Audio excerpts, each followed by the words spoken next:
Hi, I'm Tommy Salamigris, and this is my walkthrough video for Project Phase 1 of my fake news detection project using BERT. I'll walk through the code step by step and just explain what each part does, and just show why I chose to do this approach. Uh, and this is a text classification task where we just want to predict whether a news article is fake or real based on how it's written. And I chose to do this because fake news is really prominent throughout just online, especially since a lot of people are getting their news through online, and it's a lot easier to get data sets since not everyone's on a newspaper now. And you can manually check for fake news in different ways, but uh,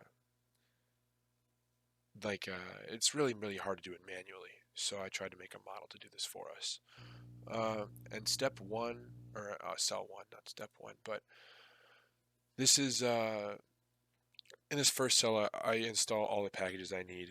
This includes transformers for BERT, datasets for loading and formatting the data, SHAP for interpretability, uh, and UMAP learn for later dimensional production.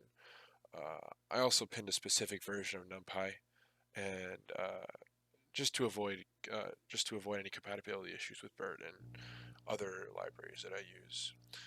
In cell two, uh, or I mean, I guess this is cell 2, but this is just checking the version of NumPy. It should say 1.25.2, and then this is just checking for D types, which I use later.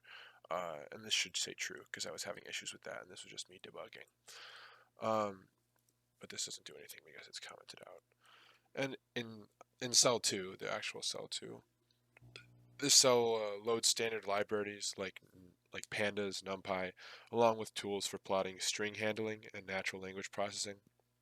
Also, NLTK resources like PuncT, which is for tokenizing, stop words, which just helps filter out any common English words, and the PuncT tab, which supports internal token handling with the model. And you can see that this is another like debugger that I had, just the same thing that I had before, and it would print true, and it printed true after it ran. And in cell 3, uh, here's where I load trainbodies.csv, uh, the file which contains the article bodies. Then I rename the body ID column to body ID instead of just like space. It's just body ID for one word, so it doesn't recognize it. It's two tokens, and it's just easier access programmatically. Um, and then this main text of code uh, is the cleaning function. First, it lowercases the articles using text.lower, and then it strips the URLs, mentions, and punctuation. Um, and then after tokenizing it, it filters out everything and only keeps the alphabetic tokens.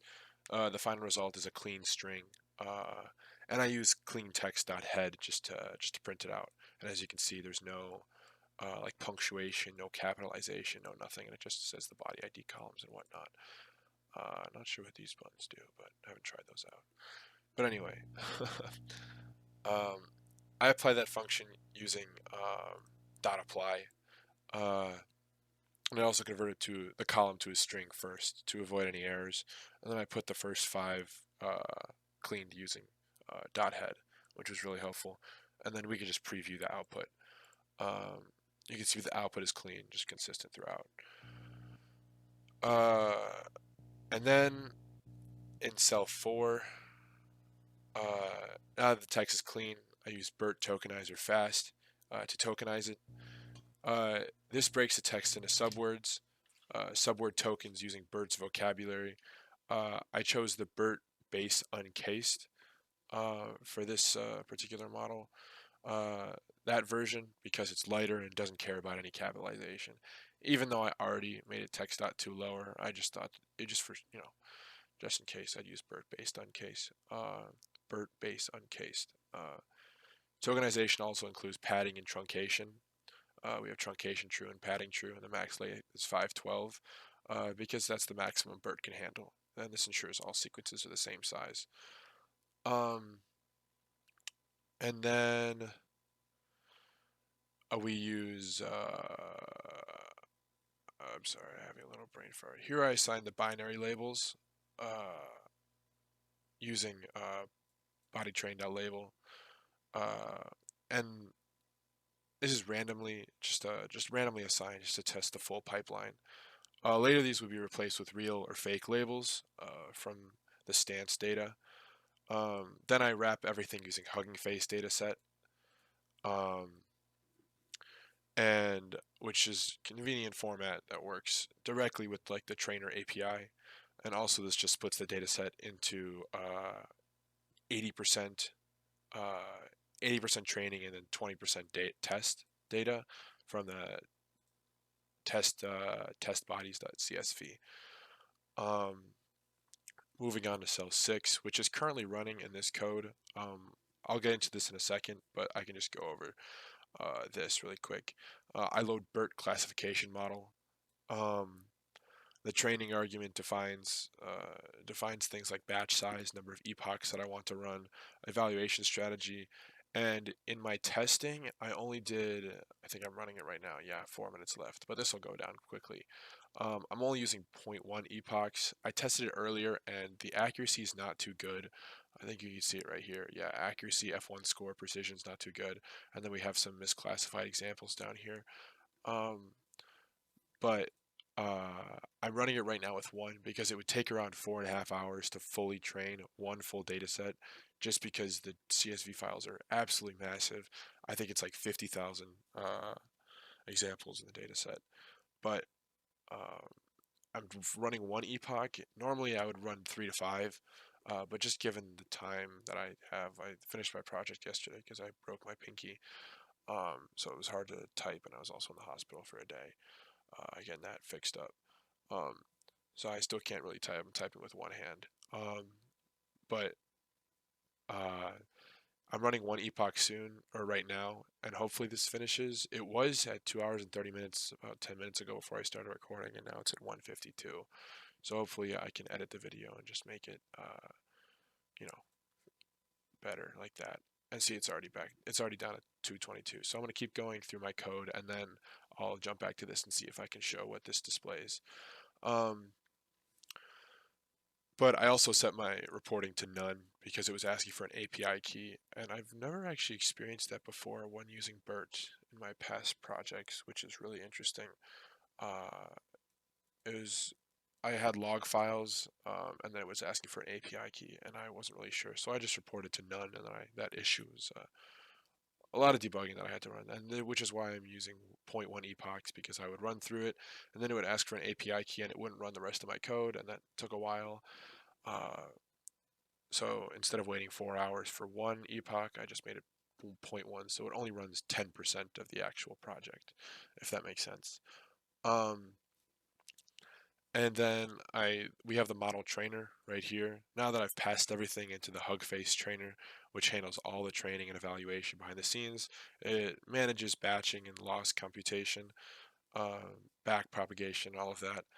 And this is where the model fine-tunes itself and classifies articles based on the random labels we gave it.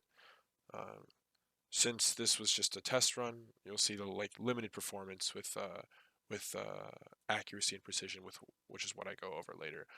Um, but once we switch it to real labels and train for longer, it will improve a lot, and hopefully I can get a chance in phase 2 to actually run 3 to 5 epochs and let it sit for a good 6 hours, 7 hours, 8 hours, overnight or whatnot.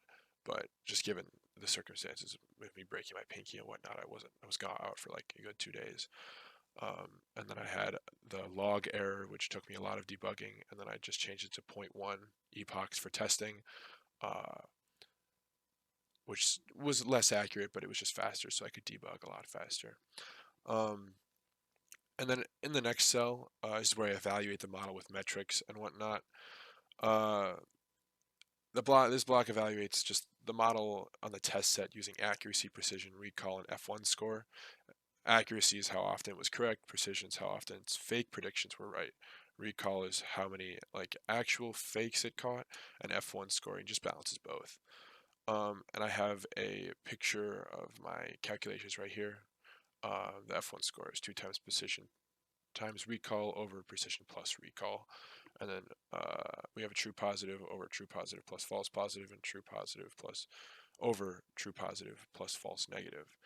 Um, and these are important because the fake news data sets can be imbalanced, and we do just want to be careful about false positives and false negatives. Um, and then the F1 score was 0.62 and precision was 0.5. Uh, so not that good, and that's just because I ran 0.1 epoch. Uh, if I run for more, it will definitely be better, and hopefully we can get through this before I have to submit this project.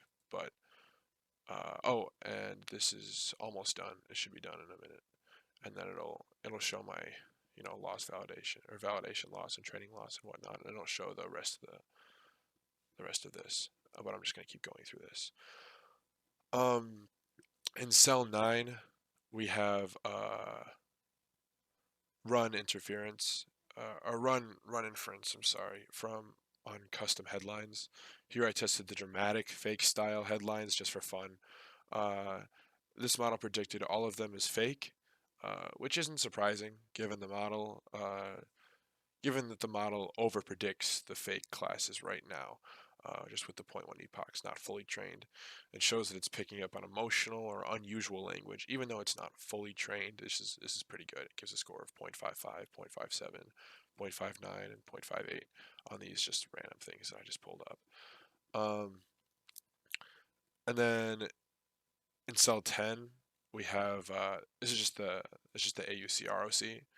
This is 0.46. So this is close to 0.5, which is just randomly selected. This is just a softmax. So obviously it's going to be relatively close to random because I only ran it for 10% of one epoch, which is 10% of the full training set. So 0.46 is really, really close to 0.5, so that which makes sense. And this is just some misclassified predictions. And this loop prints misclassified samples from all the test sets. All of these were real articles that modeled predicted as fake. And when you look at the content, they're often intense topics like war or crime, which the model might interpret as fake because of the dramatic tone of the title. Um, and and this helps explain what the model is doing wrong, and it shows what we need to do better for training, and maybe like just more explainability, like tools like SHAP. Just SHAP is really helpful at just depicting what like the thought process of your model is behind the scenes, and hopefully this is done soon. But I'm just gonna do some. It says 6 minutes, but hopefully it finishes sooner. But this is my full modeling pipeline, from data cleaning and tokenization all the way down to BERT and training evaluation. Right now, I'm using a placeholder labels just for testing and structure, but the full version will train on real fake news labels with balanced sampling, and I'll do that in phase 2 when we go deeper into training things. Um, this project shows that BERT is really, really promising for fake news detection. I like it a lot, and it's really, really easy to use once you know, the syntax for it and whatnot. Um, it just needs the right labels and training time. Obviously, with 0.1 epochs, it's not too helpful. Uh, but like I said, just the time crunch that I was on in the class, the problems that I had with my pinky. But this, but thank you for watching, and I'm gonna edit in this part of so I can talk about my training and whatnot. But thank you. And so this is the edited version of this 0.1 epoch test finishing. This still has an hour and 36. It's been about like 5 minutes and should be done relatively soon, but I'm just going to go over the 0.1 epoch version. So I'm just going to run through all this code again and what this means, and then go through the output. So starting with this is using like the BERT model using the Hugging Faces Trainer API, which is I now realize after the fact that this is where I needed the API token from. And then just this line is I'm loading the pre-trained BERT model for a sequence classification. I set num labels to 2 because it's binary classification text, so it's either just real or fake. There's no other options. So like 1 or 0. And then this whole block of code is is how the model trains. I'm saving checkpoints to the slash results file. So there's multiple different checkpoints. This is checkpoint 1 because I only ran 0.1 epochs just for simplicity's sake. And I've set the numtrain epochs to 0.1 just for testing purposes, like I explained in the previous video or previous part of the video. A full train run would be like 3 to 4 epochs or 3 to 5 epochs, but I don't have enough time for that. And then wait decay helps regularize the model to prevent overfitting, and just turning off the external logging just to keep it simple. And also, I don't have an API key. This is how I instantiate the trainer, passing the model in just training configuration. And the data sets we split up earlier, one for training and one for evaluation. And just trainer.train just calls this and whatnot. Now for the output explanation, the first line is just warning from Hugging Face's model, just about a feature called X storage or set storage. It's just about different weight efficiency and whatnot. It's not critical or doesn't so we can just ignore it. This is just showing that the model, how much is downloaded and loaded. It's like 440 megabytes. This is just another warning. We don't need to pay attention to it. And then this is the training set summary. And this just shows 17 out of 17 of the data set has been ran. It's 0 out of 1 epochs because it was just 10% of 1 epoch. So let's break this down really quick. We got training runtime is just how long it took to train. And it's about 1350 seconds or 22 minutes. And then training samples per second is 0.1. So it's just because I don't have a powerful GPU, or which is normal for BERT. It's not slow or anything. I don't have a powerful GPU on my laptop, so I couldn't really, or Colab, so I couldn't really, do it that fast. And then training loss is just the final loss value, which ours was 0.73. So, which tells us how well the model fit the training data. So lower is better. As of right now, it's not too high or not too low, because we only ran 0.1 epoch, or I guess a tiny bit over 0.1 epoch. And yeah, that's pretty much it regarding the training data for 0.1 epoch. Thank you.